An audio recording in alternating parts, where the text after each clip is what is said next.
বিসমিল্লাহির রহমানির রহিম। আসসালামু আলাইকুম ওরহমতুল্লাহি ওবরাকাতুহ।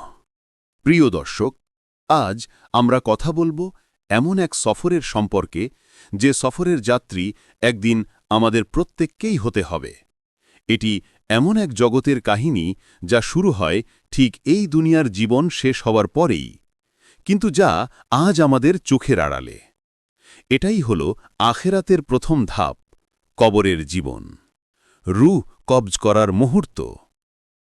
যখন কারো দুনিয়ার সময় শেষ হয়ে যায়, তখন আল্লাহর আদেশে মৃত্যুর ফেরেশতা হজরত আজরাইল আলাইহিসসালাম তার কাছে আসেন।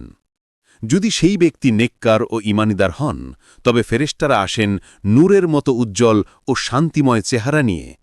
তাদের সাথে থাকে জান্নাতের সুগন্ধিযুক্ত কাফনের কাপড়। তারপর সেই রূহকে জান্নাতের কাপড়ে জড়িয়ে নেওয়া হয়, যেখান থেকে মেস্ক ও আম্বরের চেয়েও উত্তম সুগন্ধ বের হয়। ফেরেশতারা তাকে নিয়ে একের পর এক আসমানে উঠতে থাকেন। প্রতিটি আসমানের ফেরেশতারা জিজ্ঞেস করেন, এই পবিত্র রূহটি কার? আর তারা তার পরিচয় দেন দুনিয়ার সবচেয়ে সুন্দর নামে। শেষ পর্যন্ত তার রূহকে নিয়ে যাওয়া হয় ইল্লিয়িনে, এক সম্মানিত স্থানে যা জান্নাতের উপরে অবস্থিত। পাপীর রূহের অবস্থা। কিন্তু যদি মৃত ব্যক্তি বদকার বা পাপী হন, তাহলে ফেরেশতারা আসেন ভয়ঙ্কর কালো চেহারা নিয়ে। তাদের সাথে থাকে জাহান্নামের দুর্গন্ধযুক্ত চট।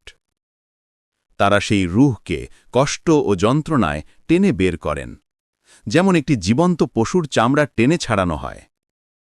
তারপর সেই রূহকে দুর্গন্ধময় কাপড়ে জড়িয়ে নেওয়া হয়। ফেরেশতারা যখন তাকে আসমানে উঠাতে চান, তখন আসমানের দরজাগুলো তার জন্য বন্ধ করে দেওয়া হয় এবং তার রূহকে নিক্ষেপ করা হয় সিজ্জিনে, এক অপমানজনক স্থানে, কবরে নেমে যাওয়ার পর। এরপর শুরু হয় মৃত্যুর পরের বাস্তব অধ্যায়, কবরের জীবন। যখন মানুষকে কবরস্থ করা হয় এবং তার প্রিয়জনেরা মাটি দিয়ে ফিরে যায়, তখন সে এখনও তাদের পায়ের আওয়াজ শুনতে পায়। শেষ ব্যক্তি 40 কদম দূরে যেতেই কবরের মাটি দুই পাশ থেকে চাপ দেয়, এমনভাবে যে তার বুকের হাড় একে অপরের মধ্যে ঢুকে যায়। এই চাপ থেকে কেউই রক্ষা পাবে না, সে যত বড় নেককারী হোক না কেন। মুনকার ও নাকিরের আগমন।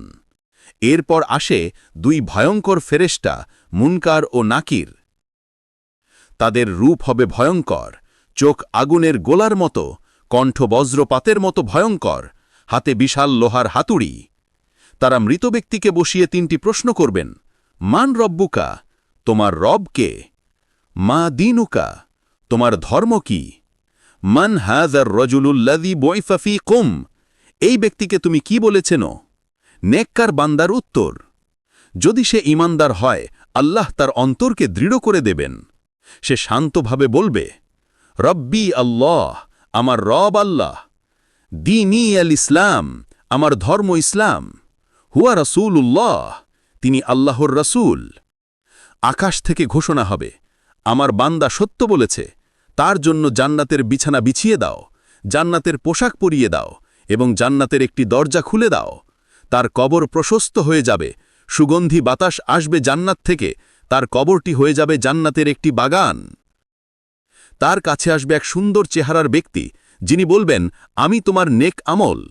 সেই আনন্দে বলবে, হে আল্লাহ, তাড়াতাড়ি কিয়ামত কায়েম করুন, যেন আমি আমার পরিবার ও জান্নাতের নেয়ামত পাই। বদকার বান্দার অবস্থা। কিন্তু যদি সে পাপী ও অবাধ্য হয়, তাহলে মুনকার নাকিরের ভয়ঙ্কর রূপ দেখে তার আত্মা শুকিয়ে যাবে। ভয়ে কাঁপতে কাঁপতে সে বলবে, হায় হায়, আমি কিছুই জানি না। আকাশ থেকে ঘোষণা হবে, সে মিথ্যা বলেছে, তার জন্য জাহান্নামের বিছানা বিছাও, জাহান্নামের দরজা খুলে দাও। সাথে সাথে তার কবর ভরে যাবে আগুন, তাপ ও দুর্গন্ধে। তার কবর হয়ে যাবে জাহান্নামের একটি গর্ত। তার কাছে আসবে এক কুৎসিত চেহারার ব্যক্তি, যার শরীর থেকে দুর্গন্ধ বের হবে। সে বলবে, আমি তোমার বদ আমল। পরে আল্লাহর আদেশে এক বিশেষ ফেরেশতা আসবেন, অন্ধ, বধির ও বোবা। তার হাতে থাকবে এক বিশাল লোহার হাতুড়ি, যা দিয়ে পাহাড়ে আঘাত করলে সেটিও ধুলো হয়ে যেত। তারপর সেই পাপী বান্দাকে আঘাত করবে বারবার। তার চিৎকার শুনতে পাবে মানুষ ও জিন ছাড়া সব সৃষ্টি। তারপর ৯৯টি বিষাক্ত সাপ তাকে কবরের মধ্যে আক্রমণ করবে, যাদের বিষে পৃথিবীর কোনো ঘাসও জন্মাতে পারবে না। এই যন্ত্রণা চলতে থাকবে কিয়ামত পর্যন্ত।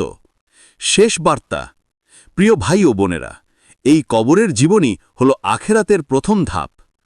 কারো জন্য এটি হবে জান্নাতের বাগান, আর কারো জন্য জাহান্নামের গর্ত।